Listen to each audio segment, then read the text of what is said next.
Kenapa? Istrinya halal, selingkuhannya haram.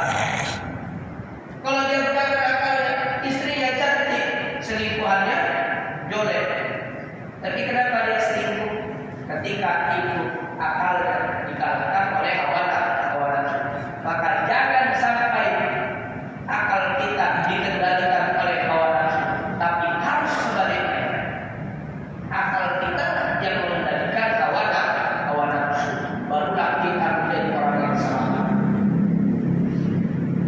Maka sebaik-baik dan sebenar-benar petunjuk adalah yang Allah sebutkan pada surah Al-Baqarah ayat kedua. Dzalikal kitabul la raiba fihi hudan lil muttaqin. Ini Al-Qur'an, tiada keraguan di dalamnya petunjuk bagi orang-orang yang bertakwa. Bagaimana mendapatkan petunjuk Al-Qur'an? Tak bisa kita buka sendiri Al-Qur'an. Kita baca terjemahan, tak bisa kita. Lantas bagaimana Ustaz cara mendapati petunjuk Al-Quran? Melalui lisannya para ulama. Kenapa? Karena al-ulama warasatul anbiya, ulama adalah pewarisnya para nabi dan rasul. Maka hadirnya kita di majelis ilmu atau di pengajian itu merupakan upaya kita untuk mengejar dan mendapatkan petunjuk yang terdapat di dalam Al-Quran. Nah, ini yang pertama di antara keistimewaan daripada Al-Quran sebagai petunjuk. Tapi Al-Quran tidak hanya sebagai kitab petunjuk. Al-Quran pada ayat yang lain Allah sebutkan wa nunazzilu minal Qur'ani ma huwa shifaa. Al-Quran ternyata obat Al-Quran. Obat dari penyakit medis, obat untuk penyakit non medis. Penyakit medis apa dalilnya Ustaz? Orang sakit Sayyidina Husain, demam tinggi, khawatir Rasul gelisah.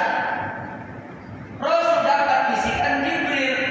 Rasul mengambil air putih yang sudah terdapat di dalam wadah. Rasul bacakan Al-Fatihah berapa kali? 40 kali.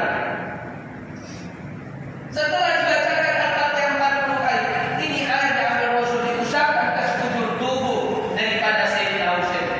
Atas izin Allah diberikan kesembuhan kepada Sayyidina Husain. Bapak Ibu punya anak, punya cucu payah nakal, lola, loading lambat. Kalau disuruh ngapal beban kali otak. Memang ada tipikal orang kayak gitu, nggak bisa kita samarkan. Anak-anak murid saya itu beda-beda itu anaknya. Itu ada yang dikasih hafalan, hari ini menghafal, besok hafal. Ada yang dikasih hafalan, hari ini dikasih, minggu depan baru hafal. Ada yang sebulan saya tungguin, tak hafal. Saya suruh dia duduk di kanan aku hafal. Saya tengok hafal dia memang. Tapi tak hafal. Lambat mutu lalu anak ini. Itu dalam hati saya. Kalau itu penyakit anak Bapak Ibu, lambat otaknya menangkap, coba amalkan yang disebutkan dalam kitab Khosinatul Asrar. Apa yang dalam kitab tersebut disebutkan? Barang